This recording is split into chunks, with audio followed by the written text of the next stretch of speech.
Baik, sebelumnya saya awali. Assalamualaikum warahmatullahi wabarakatuh. Jumpa lagi dengan saya. Di sini saya akan menyampaikan materi pemeliharaan kelistrikan kendaraan dengan pertemuan kelima. Ini merupakan lanjutan dari pertemuan yang keempat kemarin. Baik, pada pertemuan kali ini atau pertemuan 5, KD yang akan kita pelajari yaitu KD 3.15 mengenai mendiagnosis kerusakan sistem pengapian konvensional. Untuk indikatornya yaitu menjelaskan pengertian dan fungsi sistem pengapian konvensional, lalu menjelaskan prosedur perbaikan sistem pengapian konvensional. Baik, langsung menuju ke materi. Yang pertama, memeriksa komponen sistem pengapian. Jadi ada beberapa langkah yang harus kita perlukan untuk perawatan sistem pengapian konvensional. Di antaranya, yang pertama, memeriksa secara visual kelainan pada komponen dan rangkaian sistem pengapian. Terus kemudian memeriksa, membersihkan dan menyetel celah busi. Lalu memeriksa dan membersihkan kabel tegangan tinggi. Memeriksa, membersihkan rotor dan tutup distributor. Kemudian memeriksa nok, sentrifugal dan juga vakum. Terus kemudian memeriksa koil pengapian. Selanjutnya memeriksa, membersihkan dan juga menyetel celah platina atau menyetel sudut duel. Berikut akan jelaskan satu persatu dari ketujuh langkah dalam perawatan sistem pengapian konvensional. Yang berikutnya yaitu memeriksa secara visual kelainan pada komponen dan rangkaian sistem pengapian. Dapat dilihat, ini memeriksa secara visual yaitu secara kasat mata atau dilihat langsung apakah ada keganjalan dari rangkaian sistem pengapian. Langkah kerjanya, pemeriksaan secara visual meliputi hal-hal sebagai berikut. Yang pertama, memeriksa jumlah elektrolit baterai kurang atau tidak, entah itu konektornya kotor atau terdapat sulfur. Lalu memeriksa koil pengapian, mungkin ada terminal yang kotor, ada kabel yang kendor, putus, terbakar, atau bodinya sudah retak. Lalu berikutnya memeriksa distributor dari kemungkinan retak, kotor, dan juga pemasangan kurang baik. Lalu memeriksa kabel busi dari kemungkinan atau pemasangan yang kurang tepat. Lalu kemudian memeriksa, membersihkan dan juga menyetel celah busi. Dapat dilihat di gambar.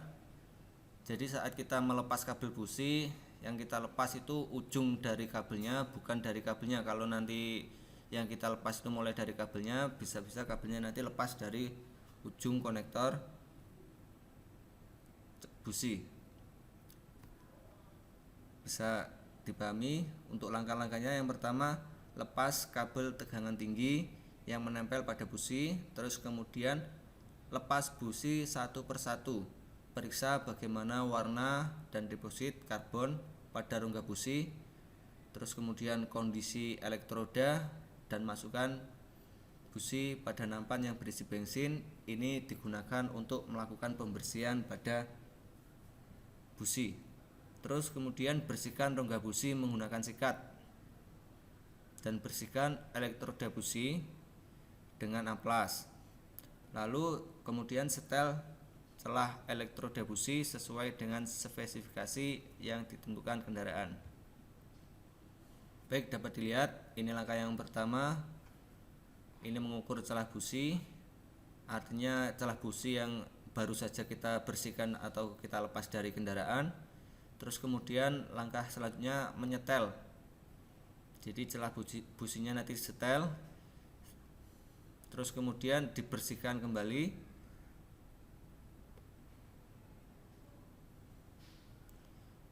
Sekarang memeriksa dan membersihkan kabel tegangan tinggi. Untuk kabel tegangan tinggi kita memeriksanya menggunakan avometer atau multimeter pada posisi ohm, dan selektornya itu menunjukkan pada 1 kali K atau 1 K. Tahanan kabel harus kurang dari 25 kilo ohm. Kalau lebih dari 25 kilo ohm, maka kabel busi atau kabel tegangan tinggi harus diganti. Yang perlu diperhatikan, ingat jangan menekuk atau menarik kabel berlebihan sebab dapat merusak kabel tegangan tinggi. Lalu kemudian memeriksa membersihkan rotor dan juga tutup distributor. Untuk langkah-langkahnya, yang pertama, lepas tutup distributor dengan melepas kait penguncinya. Periksa tutup distributor dari kemungkinan retak, karat, atau kotor pada terminal tegangan tinggi. Kemudian bersihkan terminal tegangan tinggi dengan amplas ataupun sikat. Terus kemudian lepas rotor, bersihkan karat atau deposit pada ujung rotor menggunakan amplas. Terus kemudian memeriksa nok sentrifugal dan juga vakum. Untuk langkah-langkahnya, yang pertama, periksa permukaan poros nok. Mungkin aus atau banyak goresan. Lalu lumasi poros menggunakan grease atau stempet.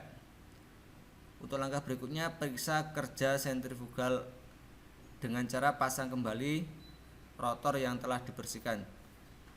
Putar rotor searah putaran rotor saat mesin hidup. Terus kemudian lepas rotor, maka rotor harus segera kembali. Kekocakan rotor saat diputar tidak boleh berlebihan. Apabila berlebihan, maka harus diganti. Terus kemudian periksa vakum. Untuk pemeriksaan vakum dengan cara lepas selang vakum, lalu dihubungkan ke pompa vakum, kemudian lakukan pemompaan. Terus kemudian kalian amati dudukan patina atau breaker plate harus bergerak. Bila tidak mempunyai pompa, dapat dengan cara dihisap dengan kuat. Dapat dilihat gambarnya. Ini pemeriksaan sentrifugal. Terus kemudian yang ini pemeriksaan vakum. Jadi saat pemeriksaan sentrifugal ini tidak boleh terjadi kekocakan yang terlalu berlebihan. Terus kemudian pemeriksaan vakum ini harus dudukan platina harus bergerak. Terus kemudian pemeriksa koil pengapian. Untuk memeriksa koil pengapian, yang pertama kita lakukan, sediakan kita menggunakan alat multimeter atau avometer. Kita arahkan selektornya menuju ke 1 ohm. Terus kemudian kalibrasi. Jadi sebelum digunakan multimeter atau avonya dikalibrasi terlebih dahulu. Terus kemudian periksa tahanan resistor. Menghubungkan dengan cara menghubungkan colok ukur pada kedua resistor. Untuk nilai tahanan resistor seharusnya 1,3 sampai 1,5 ohm. Pada koil pengapian jenis internal resistor.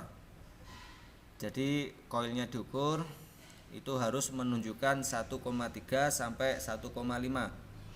Apabila kurang dari itu atau melebihi dari itu, maka koil harus diganti. Terima kasih, tetap semangat, patuhi protokol kesehatan yang berlaku, selalu jaga kesehatan. Saya akhiri, Assalamualaikum warahmatullahi wabarakatuh.